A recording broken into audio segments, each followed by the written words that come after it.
Goeiemôre, dit is Woensdag die 30ste April.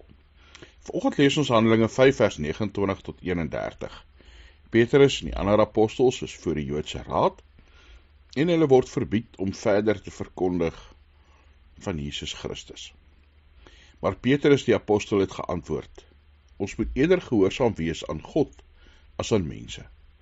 Die God van ons voorvaders het Jesus opgewek, wat julle doodgemaak het, deur hom aan 'n kruishout te hang.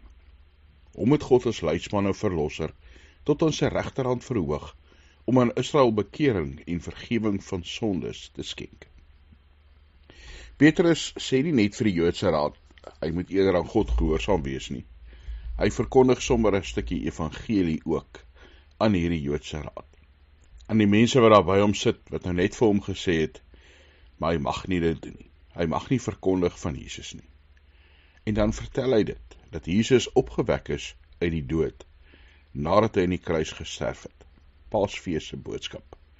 Dat God hom verhoog as leidsman, as verlosser aan sy regterhand. Dat God vir hom hierdie spesiale ereplek gee, waar God sit.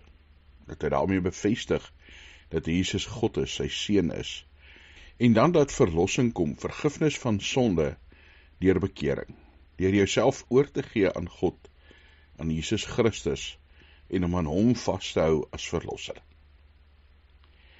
Wat maak ons wanneer die lewe vir ons moeilik raak? Wanneer die wêreld ons uitlag, of wanneer die wêreld vir ons sê, moenie vertel van Jesus nie.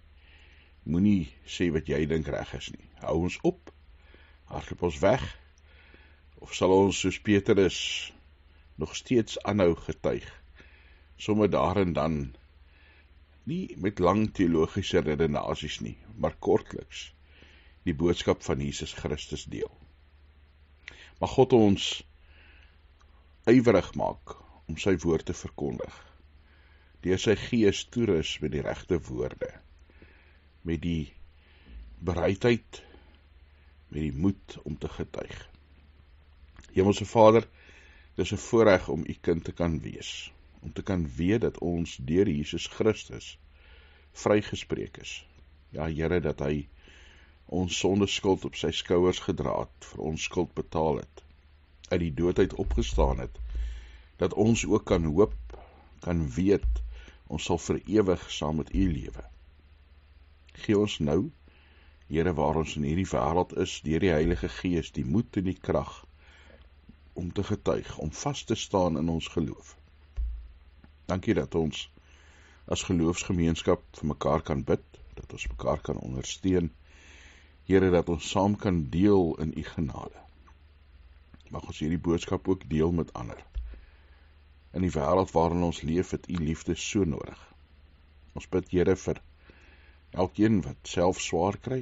U ken ons nood en ons vrese, ons vreugdes. Here, ons bid vir ons regering in ons land.